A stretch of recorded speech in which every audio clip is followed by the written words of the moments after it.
Hormones, hormones, hormones here and there. Hormones, hormones, hormones, hormones, hormones everywhere. Hormones, hormones, hormones, hormones, hormones everywhere. There are thyroid hormones for our metabolic rate and gonadotropins that help women ovulate. There's hormones in the kidney and there's hormones in the brain. Hormones help us sleep at night and help us stand the pain.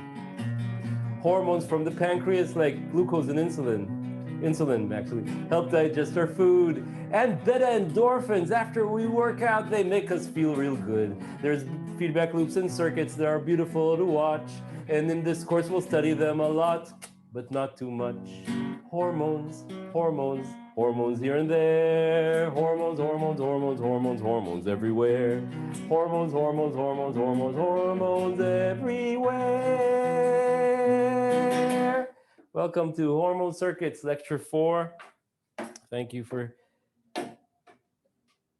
being together with me on this odyssey into understanding the design principles of hormone circuits, of physiology in general, and how simple mathematical models can shed light and open new questions. And this course is the payoff, where we're going to talk about glucose, insulin, but open up, see from looking at it deeply, design principles for organ size control. The question of how is it that our body makes about 1 million cells per second and 1 million cells die per second, and still we stay about the same size. As to say, if it was just a little bit more cells made, we would grow exponentially. And if there were just a little bit more cells destroyed, we would shrink to nothing. How do we keep our size?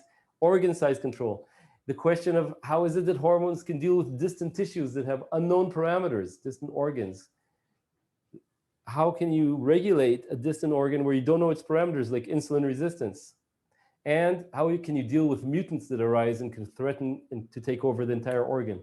In fact, all three questions are general for your body, and they're satisfied by one beautiful circuit that we'll study today. One beautiful circuit solves those three problems: organ size control, transmitting to organs with unknown parameters, and resisting mutations. So this is a quite remarkable set of ideas. So let's take a nice deep sigh of relief.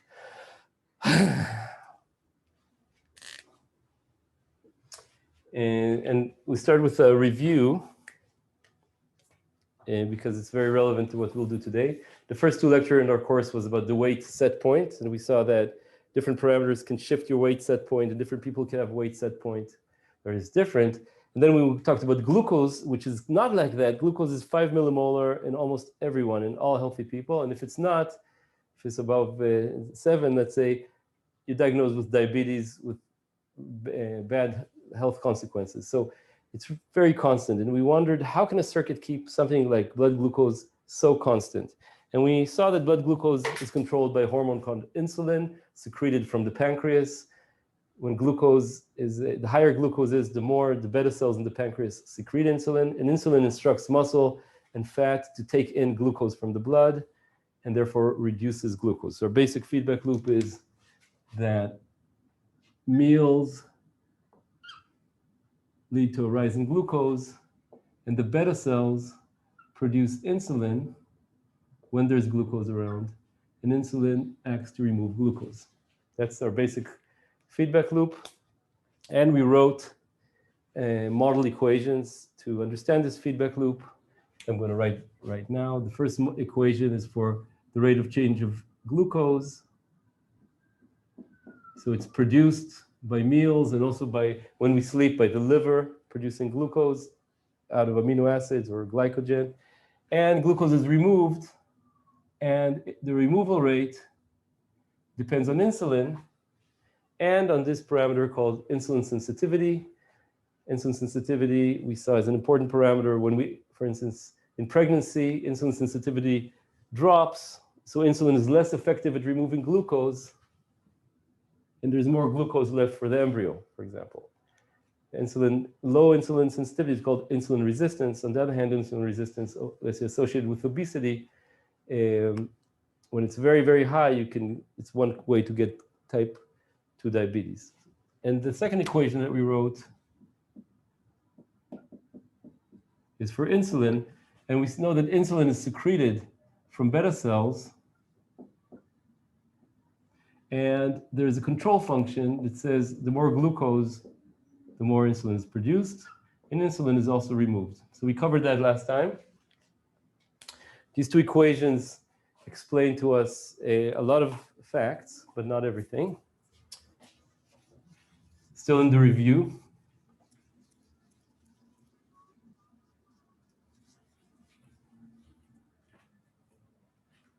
So one important plot that we plotted, phase portrait. So when we have two equations like this, we know how to analyze them now, even though they're nonlinear equations and they could be quite difficult. We've learned in this course how to deal with them. We draw the null clines. Null clines are when you clamp or force one variable and see the steady state of the other. So for example, if we take an IV and we clamp glucose, so we set the level of glucose, we can ask how much insulin is secreted in steady state. So in order to calculate that, we calculate the IDT equals 0. That's one null cline, the IDT equals 0. And that means that QB f of g equals gamma I, or if I move the I, right, equals 0. If I move the I over here, divide by gamma, I get I equals QB f of g divided by gamma. And that's this kind of, since f of g has this kind of sigmoidal shape, we have one null cline. No, we're going to use this in this class. That's why I'm bothering to draw this again.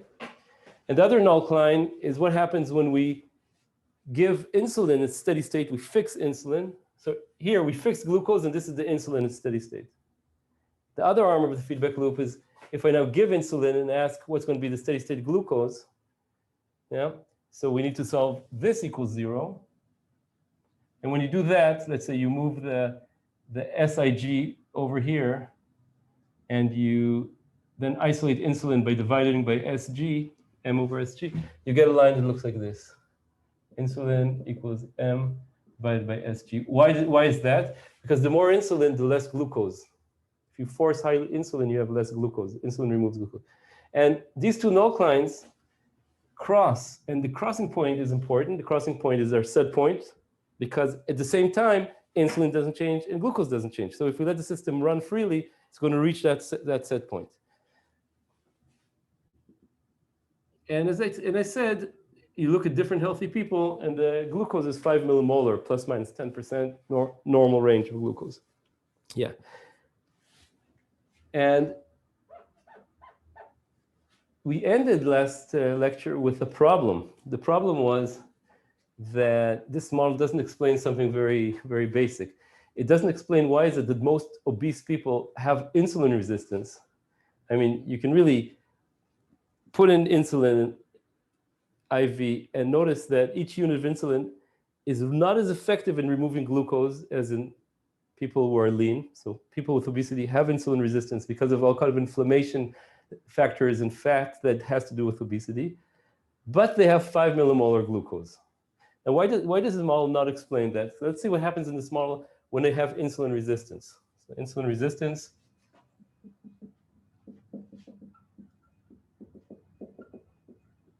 means low S, low insulin sensitivity. Each unit of insulin is less effective.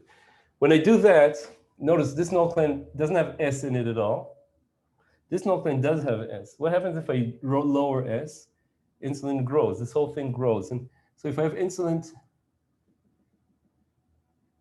this is what happens when S, let's say, goes down, low S. Right? So this is what we expect in people with obesity. And by the way, on the fast time scale of a day or two, that's exactly why we have insulin resistance. Like if we pregnancy, you increase, you get more glucose, more glucose. So, or if we start exercising, S actually increases so that glucose goes into the blood, and that's exactly what we want. We want S to affect things. But on the long time scale,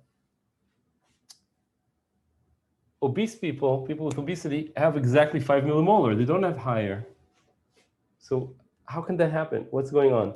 And we need to add something extra to our model to explain how people can have a wide range of insulin resistance and still have normal glucose. That's the starting point for our journey. And so the way that happens actually is that people with insulin resistance over time, for weeks, make more beta cells. Why? What does that mean? They make more beta cells, and therefore they have more insulin, right? And they somehow wondrously make more insulin to exactly compensate the reduction in insulin sensitivity. So S times I remains constant. And that fact is known for a long time by plots like this. This is insulin of a person, and this is insulin sensitivity. As I said, you can measure it by injecting a unit of insulin and seeing what it does. This is the natural amount of insulin the person has. Different healthy people fall around hyperbola like this, where S times I equals constant. This was discovered in 1993. It's called the classic hyperbolic relationship of the glucose circuit, and people with diabetes are here. They don't make enough insulin, and therefore they have too high glucose. So where does this S times I come from? Or how does people know to make exactly, if insulin sensitivity drops by a factor of 10, how do they know to make 10 times more beta cell activity in order to exactly balance? How does that work? And so that we need another feedback loop, and that's a circuit we're going to study in this lecture. So I'm going to pause now until there's a question by chat. Oh, I see there's already some chat activity. Class hasn't started, blah, blah, blah. We already have one. Shouldn't M be preceded by coefficient? So the question is, the M here shouldn't be preceded by coefficient. So you can think of M here as the amount of glucose that's entering from the meal already without, it doesn't, not telling you, I don't care what the person ate, this is the amount of glucose entering, or the amount of glucose secreted by the liver when we're sleeping, let's say. But it's good thinking, because usually we have coefficients for things like that. Okay, so more questions, please, about this null-Klein picture. So what people do, look at this, in order to compensate and keep 5 millimolar glucose, look what happens to happen. People make more beta cells, okay? And so this null-Klein here rises slowly, rises. It rises, and it has to stop here.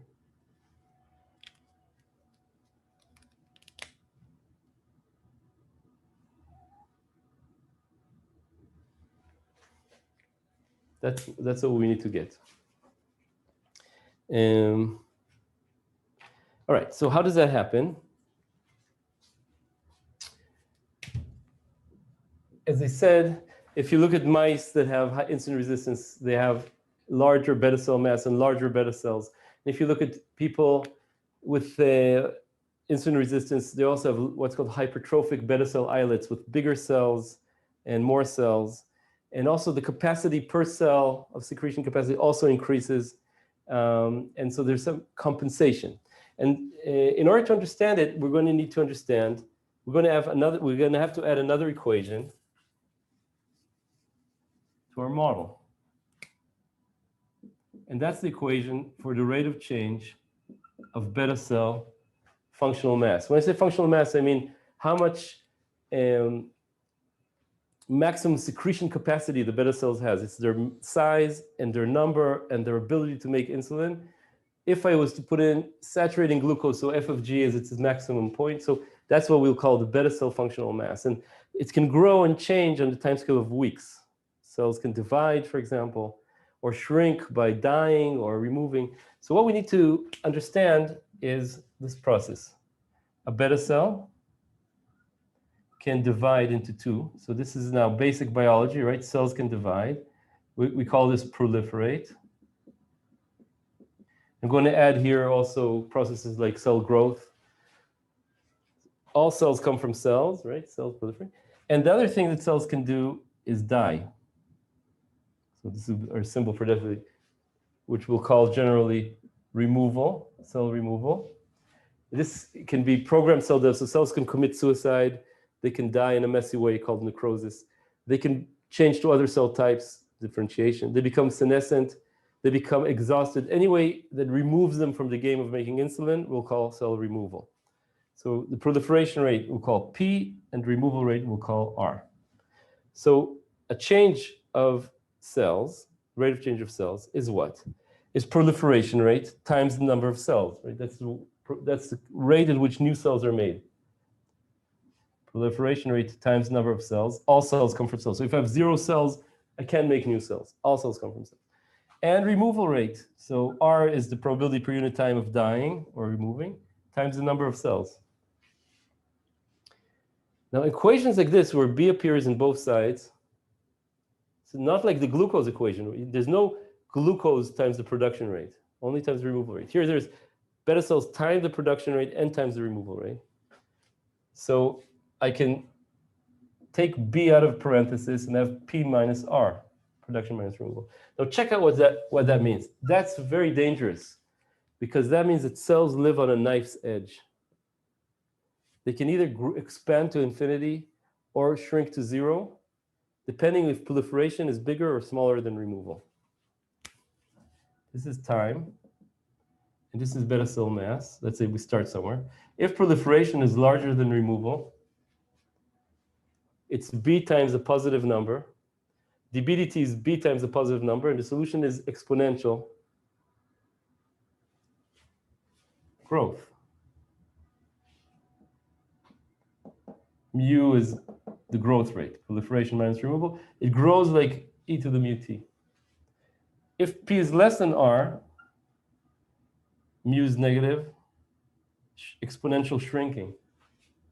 So if proliferation is larger than removal, that beta cell is going to grow like a cancer, eventually killing us. And if proliferation is smaller than removal, it's going to exponentially shrink down. It's a little bit like the coronavirus replication number R. Right? If it's larger than 1 or smaller than 1, exponential growth or exponential removal. And in order to keep beta cell population constant, that's such a basic requirement, requires something very special, proliferation exactly equal to removal. And that's the problem of organ size control.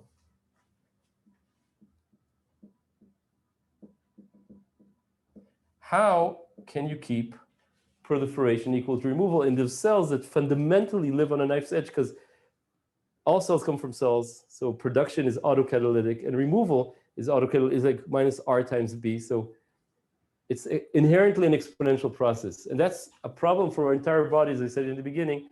We make 100 grams of cells every day, divide and removed. How do we keep it together? It turns out that every organ in our body has its own feedback loop for organ size control. And that feedback loop monitors also the organ functions and makes sure that the organ size is exactly right for what it needs to do. So we need a feedback loop, and I want to tell you what that feedback loop is. So to keep organ size, we need feedback. And in the case of the insulin glucose system, is from what it needs to do, is the glucose in the blood, on the proliferation and removal of beta cells. And that's how evolution designed this system. I wonder if there's questions about this part. To what precision do we need to keep P equals R? The question is, to what precision do we need to keep P equals R? It has to be very precise, because if P is, let's say, 1% larger than R, remember, it's an exponential process. So that relentlessly, you're going to have a problem. You can think about it, about the division rate of the cells in relation to the human lifespan. Let's say these cells divide once per month, and there's 10 months per year, and therefore 1,000 months in 100 years.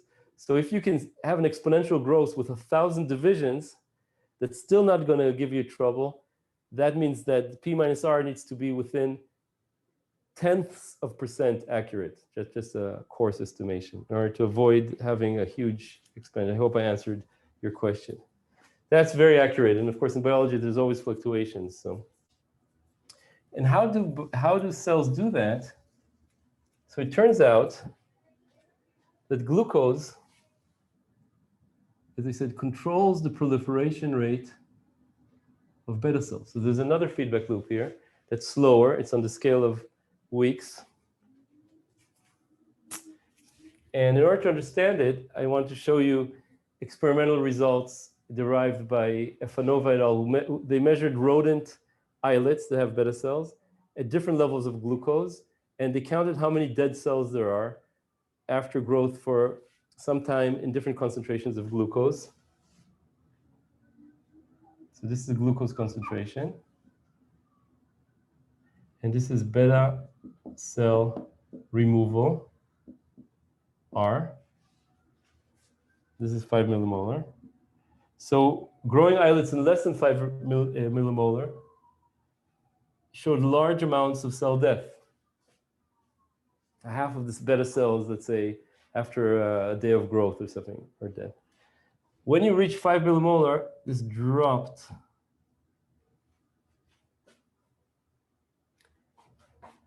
And then at high glucose, it climbed up again. This drop is pretty sharp. And this rise looks like that. This rise here is called glucotoxicity, which means that at high levels of glucose, glucose kills the cells that are made to reduce glucose. So that's kind of a paradoxical thing. We'll get to that at the end of the lecture. Right now, let's focus on this part here, near 5 millimolar. Right? So at low glucose, beta cells commit suicide. At high glucose, they're fine. And now I want to also draw a second line, which is the proliferation rate or growth rate of beta cells. Proliferation P. And that kind of, so I'm going to ignore glucotoxicity for now. We'll come back to it later. Okay? Just for simplicity. And beta cell proliferation rate grows with glucose. This, by the way, is called a rate plot. So it's not exactly like a phase portrait where you have two variables, one against the other. It's rates versus a parameter. That's why it's called a rate plot. Now, we can learn something very important from this rate plot. What we can learn is that there's a special point. Again, it's the crossing point. At the crossing point, P equals R. It's the glucose concentration where proliferation equals removal. It's the glucose concentration that keeps us exactly on the knife's edge. Right? And so if glucose is 5 millimolar, you solve the organ size control problem. Let's see what happens when glucose is a little bit more than 5 millimolar. Let's see what happens. So when glucose is more than 5 millimolar, proliferation is bigger than removal. See, the red curve is above the black curve. Therefore, beta cells number increase. Therefore, insulin increases because beta cells make insulin. Therefore, glucose decreases. And therefore, glucose flows back to 5 millimolar. So I'm going to put a big arrow here. So if you have glucose above 5, beta cells will increase, and they stop when glucose equals 5. What if glucose is lower than 5 millimolar? Beta cells die more than they proliferate. Therefore, beta cells decrease. Therefore, insulin decreases because beta cells make insulin. Therefore, glucose increases because insulin removes glucose, and we flow back to the fixed point. That's why this is a stable fixed point.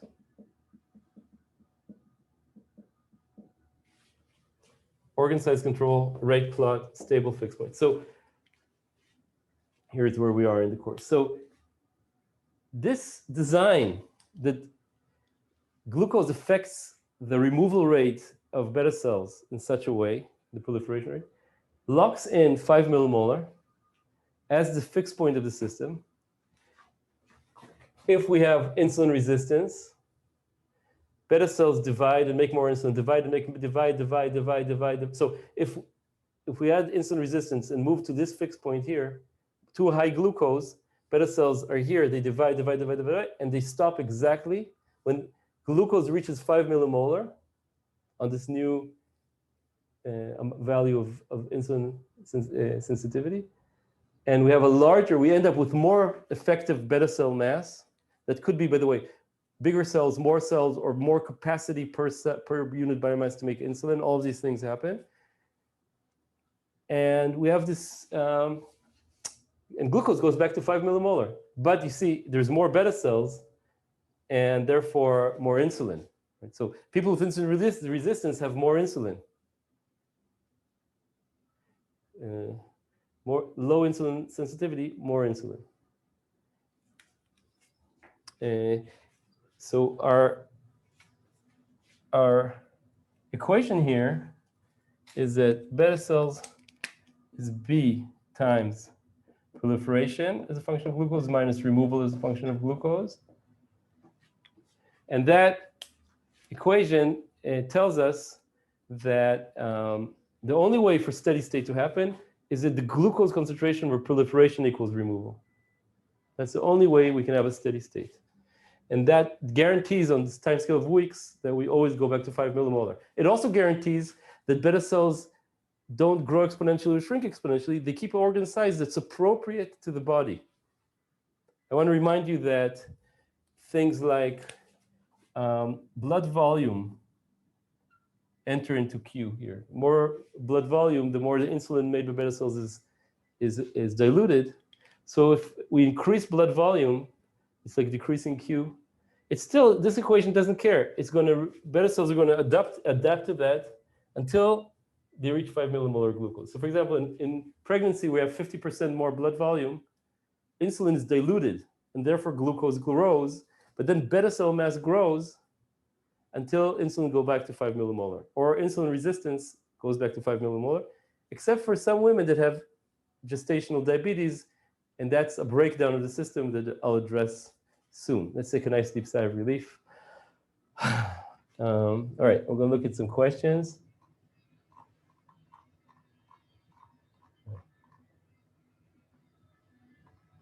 So there's a three-dimensional system. There's a question with three variables, I, G, and B. And that's why we call this the big model. And it was proposed by Brian Top, and Dan Finegood in 2000. The BIG model has 3 dimensions. That's right. Okay. In order to get this relationship S times I equals constant, we need to notice that if we look at this null line here, right, we know when everything ended, we know that glucose is 5 millimolar. We know, and so what we can write down here, we can multiply out S. So S times I equals M divided by G, which G is 5 millimolar. M is the liver, so this is fasting glucose. So fasting insulin. So this is the liver production divided by 5 millimolar. And you get this, from this model, you get this constant. So that's the way this works. Beta cells rise so that insulin rises, and it stops exactly when S times I is a constant. And the time scale of weeks, unlike minutes, or this proliferation death of beta cell sounds energy consuming. Okay, so the question is the production of beta cells energy consuming? So actually, it's very slow. It's not that every meal we make more beta cells and less beta cells. It's a process that takes weeks. In every meal, the amount of beta cells is more or less constant. And so that after we have insulin resistance for a few days or weeks, we're going to have aberrant insulin responses. But then as beta cells grow, we go back to exactly the insulin responses glucose responses if we don't have insulin resistance. So it's It's a slow timescale problem. And therefore, it doesn't cost hardly any energy. In fact, as I said, our body makes 100 grams of cells every day. Skin, gut, it loses 100 grams of cells, skin, gut, and all these beta cells, internal organs, etc. And those 1 gram of beta cells that replace every month, let's say, is a tiny amount compared to the whole body, skin, gut, energy cost. So skin, the gut actually, cells get replaced every 3 or 5 days because of the high amount of damage and toxicity in the gut. Skin also, of course, every month or so. Red blood cells every 3 months. And so you make billions of red blood cells every day out of this repair process. In the rate plot, you have 2 points on this functions meet. So the question is, do these beta cells are differentiated cells, what's called? They're not stem cells. How can they proliferate? So the beta cells is an example of an organ that's not dependent on stem cells. The differentiated cells, beta cells, are in cells that do something functional. They also replenish themselves. There are plenty of examples like that. The lining of our blood vessels and endothelial cells are like that. Liver cells are largely like that. So some organs have cells where the cells that do the work also replace themselves. Whereas other organs like skin, gut, etc., have stem cells that are professional dividing cells, and they make the new cells. But a lot of actually endocrine glands have cells that renew themselves. That's interesting, and of course we have theories for why, and we can discuss them. Yeah, so one student observed that there's another set point, and I'm going to get to that in a second. So, thank you. All right, so great questions. Oh, is there a difference between liver? Okay, so the question is liver glucose production also very similar between people? And the answer is yes. It's so similar that you can put this variation here is very small. You see it in the lecture notes. But certain patients have aberrant liver production. So if your liver, it could be that only your liver is insulin resistant, for example, and therefore insulin fails to stop glucose production there. And that's a special kind of diabetes. So if the liver is making more glucose, you have a special kind of type 2 diabetes, and then you can be away from this curve. That's absolutely a problem in some people, but that's a minority of situations. Okay, thanks for these questions. Take a nice deep sigh of relief. This model is so nice and explains at the same time. Sugar, sugar, da da da da da. Hey, honey, honey, da da da da da. I love the big model. It explains organ size control. It explains robustness to insulin resistance. It explains how insulin can scale with blood volume. So, for instance, if you lose an arm or a leg, God forbid, and you have different blood volume, your beta cells will shrink to compensate for the lost blood volume just based on one feedback loop. Sugar, sugar. So if it's so great, why do we have diabetes? Why are there some people that have high glucose? I mean, why not beta cells just keep, you have insulin resistance, beta cells grow, everything's fine and sweet. Why do we have the illness called type 2 diabetes? Type 2 diabetes is a horrible illness, makes you, heart problems, kidney problems, because blood vessels get damaged by the high glucose. We're talking about high glucose, like above 10, you get damage in your eyes, you can blindness, etc. And it's huge, tripling since 1975. As I said, 1 out of every 7 health dollars goes to treat diabetes patients. And even though it's kind of a reversible disease, if you just start exercising and eating better food, often you go back to normal, but that's very difficult to do. So why is there diabetes? What is type 2 diabetes? It's when there's not enough insulin to control your glucose and you have very high glucose levels.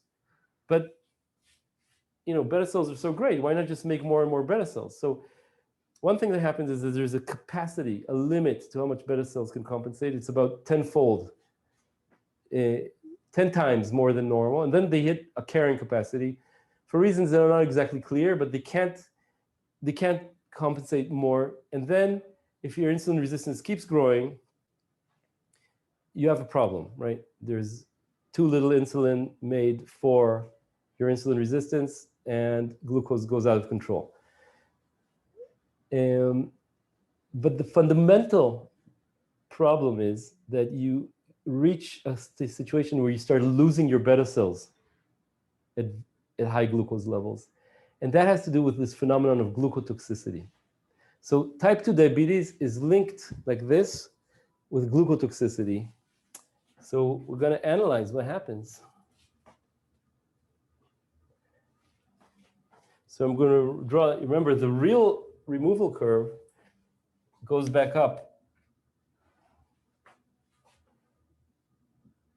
Glucotoxicity. And let's analyze the consequences of that in the rate plot. Now, instead of one crossing point, there's two crossing points. Two crossing points. And this crossing point here has the following situation. If let's say,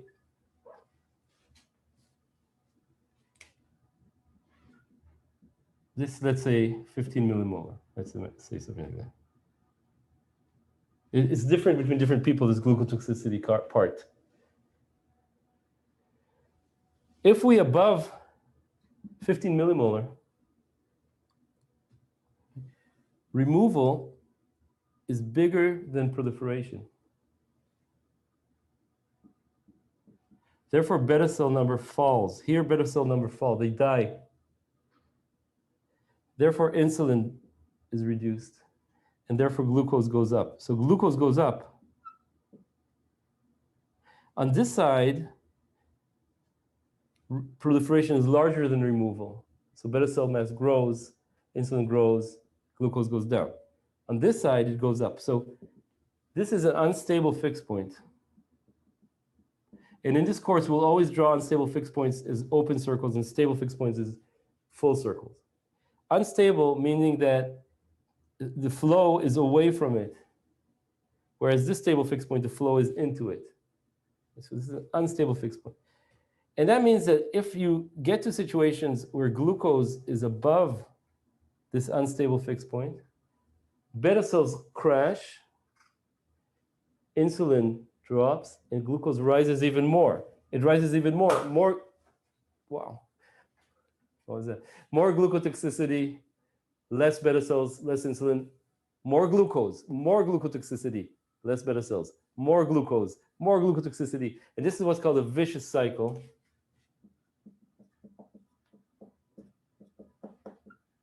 Beta cell loss, glucose increase.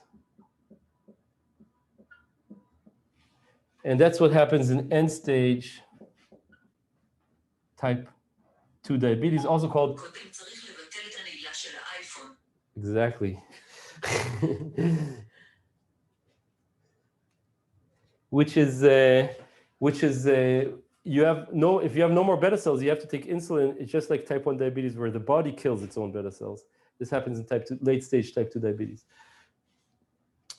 So that's a very bad thing. Glucotoxicity gives us the intrinsic fragility, right, to this feedback loop, and we can lose our beta cells when we stop exercising and eat food that has a bad alpha F, and we have a lot of fat and a lot of glucose, and we cross this point. This graph is very interesting because first it shows why type 2 diabetes is reversible, at least for a while. Because if you cross this point, and this means your average glucose over weeks, right? This G here is average glucose over weeks because we're dealing with the beta cell dynamics. And beta cells start crashing. And now we do a lifestyle intervention and we start exercising and eating healthy, etc. And now glucose drops somewhere here, this region. Then we're in the basin of attraction of the stable fixed point. And beta cells are going to proliferate back, start proliferating because proliferation is above removal, and grow, and you'll flow back to 5 millimolar. That's why type 2 diabetes is reversible. It's a bistable system. Bistable, it has two stable fixed points. And if you go from the basin, if you go from the unstable region to the stable region, you'll be fine. But unfortunately, tragically, people are very bad at, most people, at changing their lifestyle like that. So we need medicine. Medicine, for example, acts on M. It makes glucose, liver make less glucose. Medicine acts on helping the kidney secrete more glucose out of the body. So that's how you deal with type 2 diabetes. This medicine. So that's one point I want to make. Type 2 diabetes is reversible, and now we can understand it based on this plot. The second thing I want to say is type 2 diabetes rises, the incidence or the probability of getting type 2 diabetes in a given year rises exponentially with age. So I say that again. It's an age-related disease. Unlike type 1 diabetes, where the body attacks itself, which happens around age, it can happen at age 10, 11, 12, 13, or earlier. Type 2 diabetes happens later in life, and the older you are, the more chances you are to get it. How can we understand the age as a risk factor? So one thing that I want to tell you that happens with age across the whole body is that proliferation rate, renewal rate of cells slows down all over the body. So with age,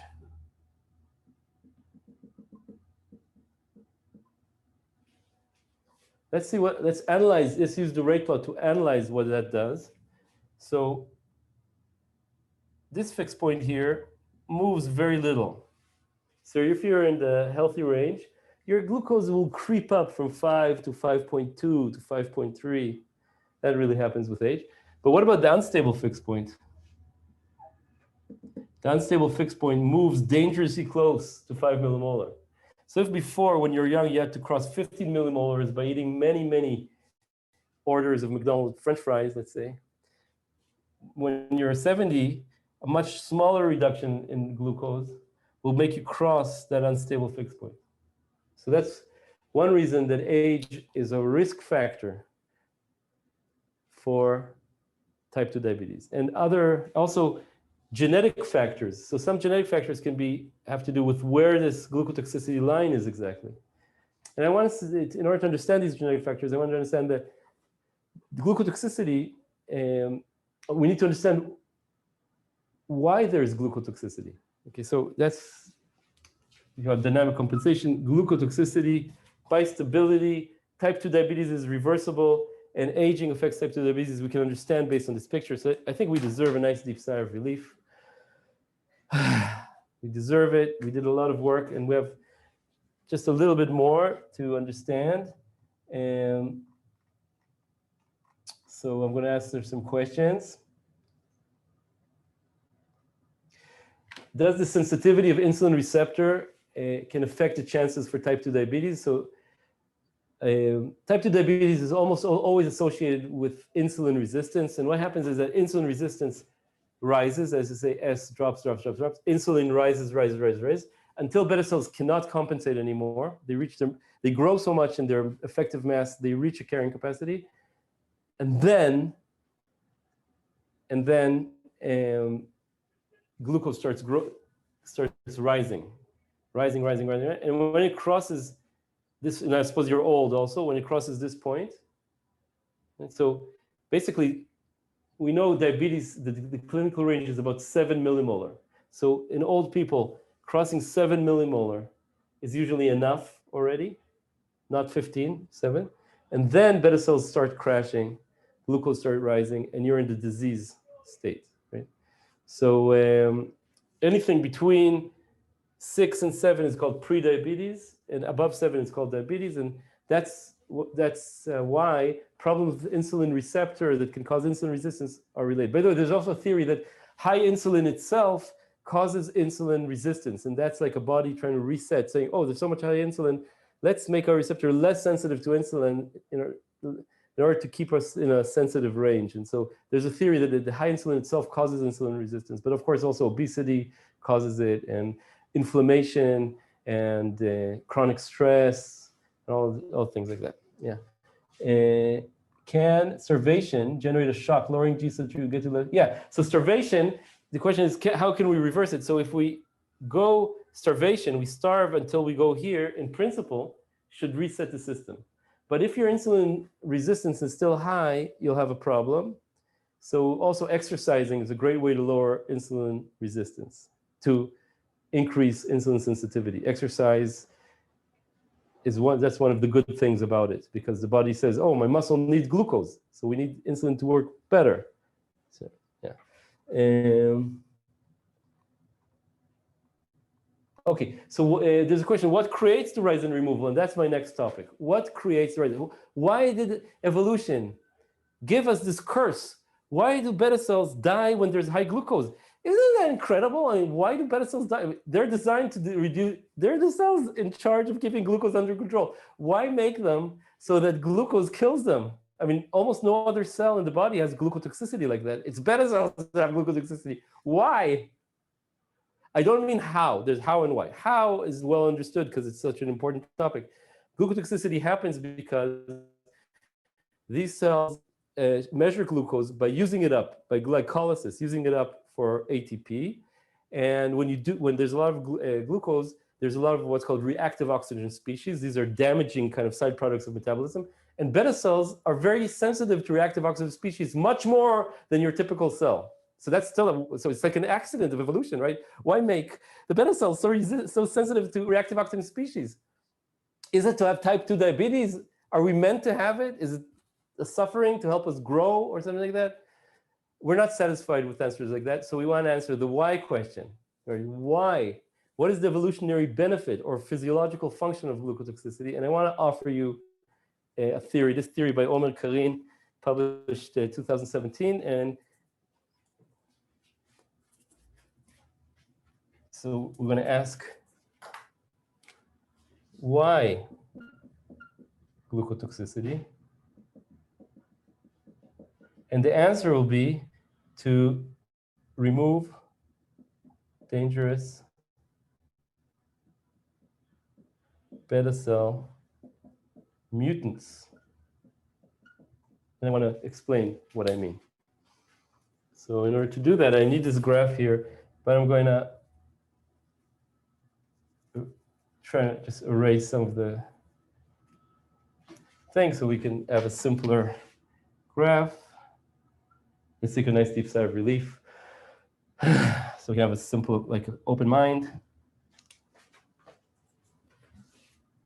Okay. So this mutation business is a feature of biology. Those of you who come from physics, chemistry, or computer science, or mathematics, or engineering, and it's really cool to think about. And those of you who come from biology, it's even cooler to think about, because if I was an engineer here trying to design a feedback controller, like I want to control the air conditioning in my room, I would make a sensor that compares the desired temperature to the actual temperature. If it's too hot, it increases the power to the air condition, right? That's great. But in biology, you make a control mechanism like that, and that is made of cells. So this little thermostat starts dividing and starts mutating. With each division, the DNA inside the cell has some copying errors. And these copying errors can affect the feedback mechanism itself. And that's the reality of biology. And that's why feedback control in biology is so challenging, because you have the problem of mutation. So these cells are dividing and therefore mutating. And therefore, eventually, there'll be a mutation that affects the feedback itself. So what do I mean by that? Imagine a beta cell that thinks there's 5 times more glucose than in reality. So for example, and these things exist, there are mutations like that, they exist, they cause what's called congenital hypoglycemia, so beta cells that secrete too much insulin because they think there's more glucose than in reality.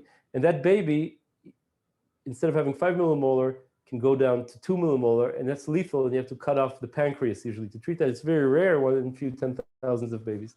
So these mutations happen. For example, in the first enzyme that takes glucose once it's entered the cells and phosphorylates it, there's a charged group preventing the glucose from leaving the cell through the positively charged membrane. It's called glucokinase. If that enzyme is, the gene for that enzyme and the DNA that makes that enzyme is mutated, that enzyme will be different and will bind glucose, let's say, at higher concentrations than normal glucokinase. And that entire cell will interpret, let's say, 5 millimolar glucose as 25 millimolar. And then, being a good beta cell, it'll do what it needs to say. Say, oh no, there's too much glucose. Okay, and do what it needs to do. Divide and make more insulin. The problem is it'll divide and make more insulin and eventually exponentially grow and make more insulin and start moving down our 5 millimolar glucose. I mean, it's 5 millimolar glucose because all the other cells are normal. It thinks it's 25 and it's growing to so many cells, make so much insulin, glucose will start going down, down, down. The normal cells will say, oh no, glucose is too low, so they kill themselves. And the mutant says it's still too high and start dividing until it brings it down to what it thinks is 5 millimolar, but it's actually 1 millimolar, and then you die. So this mutant, one mutant cell can kill you. So that's very dangerous. So I'm going to plot this mutant here. So this mutant thinks that the 5 millimolar in reality is 25. And if we didn't have glucotoxicity, it would divide more than it would die. And therefore, it would grow into a clone of mutant cells, all thinking it's 25 millimolar, secreting so much insulin, pushing glucose down. The normal beta cells, once glucose starts moving down, kill themselves, and all our glucose goes down to 1. But if we have glucotoxicity, if the beta cells are programmed to kill themselves at high glucose, we give those mutants a disadvantage. In fact, they commit suicide. So glucotoxicity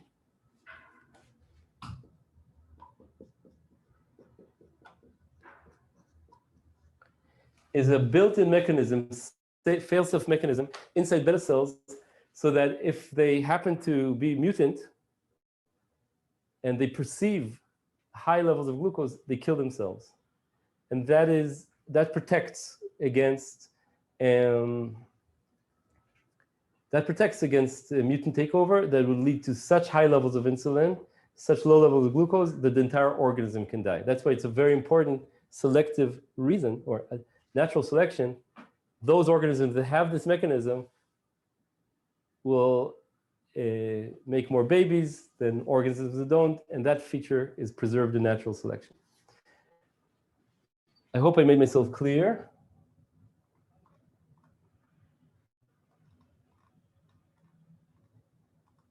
Oh, there's a question, why does glucose blood concentration need to be so specific, 5 millimolar? So I said before, below 3 millimolar, the brain doesn't have enough glucose, then you faint. The body switches to ketone bodies to feed the brain, and then you can have acidity in the blood and you die. So below 3, it's not good. Above 7, your capillaries over time start becoming damaged by glucose and you get blindness, kidney malfunction. So it has to be in a really tight range, glucose. And other things too, calcium, potassium,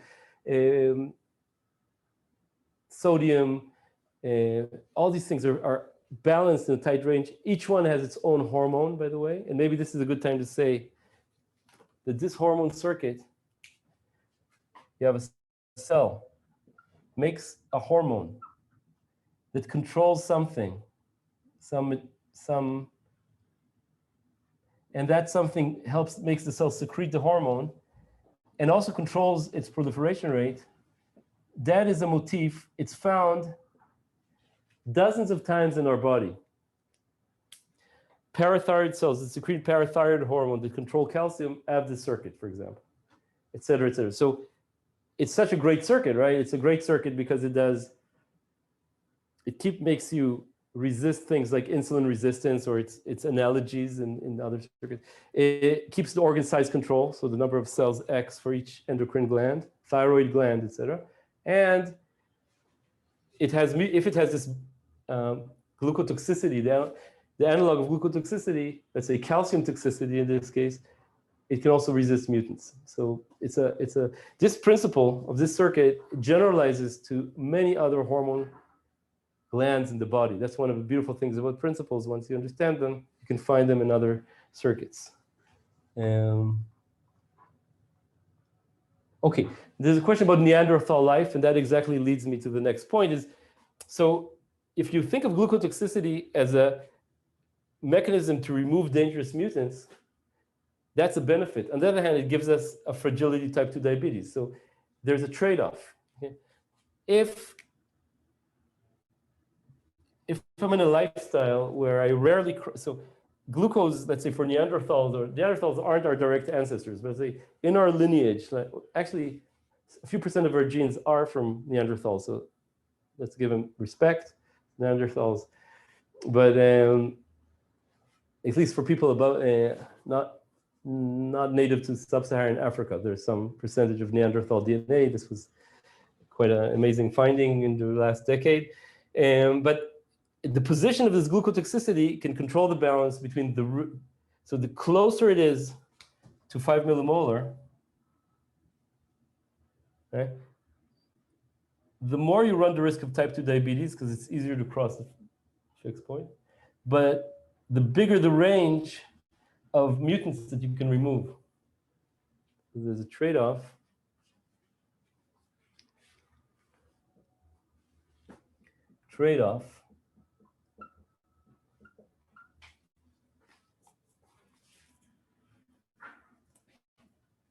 Between removing mutants and type 2 diabetes. So for example, there's a desert rodent called Psammonus obesus. It lives on such a specific desert diet. It very rarely has high levels of glucose in its blood. And its glucotoxicity is like this. When you give it normal mouse food, it becomes obese and gets type 2 diabetes. Diabetes, hence the name Psammonus obesus. Natural selection pushed this glucotoxicity to the extreme. People with different ethnic backgrounds apparently have mutations in our genome with glucotoxicity at different points, presumably because of the balance between famine and feast in their ancestral populations. Type 2 diabetes, very common in certain populations in the world more than others. So there's some genetic basis. One of the things it does is move this glucotoxicity line. Yeah. All right, so why glucotoxicity? Mutant resistance. And I would say that to generalize what this means, we can say that if what you're controlling makes the cells grow at low concentrations but kills them at high concentrations, that's called a biphasic design. So it's like a compound like glucose that does something good when it's low concentration and bad when it's high concentration. So you have a U kind of bowl-shaped curve like this. So that's called the biphasic design, and that's found across physiology. For example, neurons that are not very active or that are too active die, and neurons that are at a good activity range survive. Or T cells, immune cells, that see a lot of antigen survive, but if they see too much antigen, they die. That's a mechanism against autoimmunity, for example. So these kind of biphasic responses are found across physiology, and we think they have to do with removing mutants, because if you have a immune cell like a T cell that thinks it needs to kill a lot, it could be a disaster. So it has internal instructions to kill itself, basically.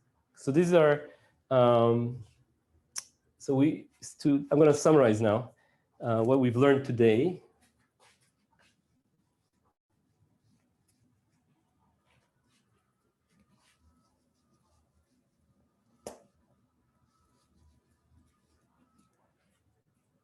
We see that we saw that one circuit can give us organ size control. to compensate for parameters of distant organs, like beta cells can know the insulin resistance of muscle cells because beta cells can grow and shrink, and do mutant resistance. So once you have a feedback loop, so in order to do organ size control, you need a feedback loop. But that, because it's biology, that feedback loop is fragile to mutants in the sensor of that feedback loop. So you need an extra, like patch-on-patch mechanism to deal with those mutants, right? So that's how, and that mutant resistance gives you fragility to disease, like type 2 diabetes. And that is how, that is the value of making these models. Once you ask questions like, wait, how can people with obesity have insulin resistance and normal glucose, starts an inventor that makes you understand a principle that then can explain new questions like organ size control, explain new things like the origin of type 2 diabetes, and can generalize to many different systems. And we'll see in the course other systems that have basically the analogous circuit. And let's take a nice deep sigh of relief. So thanks for being with me on this journey. I see some more questions.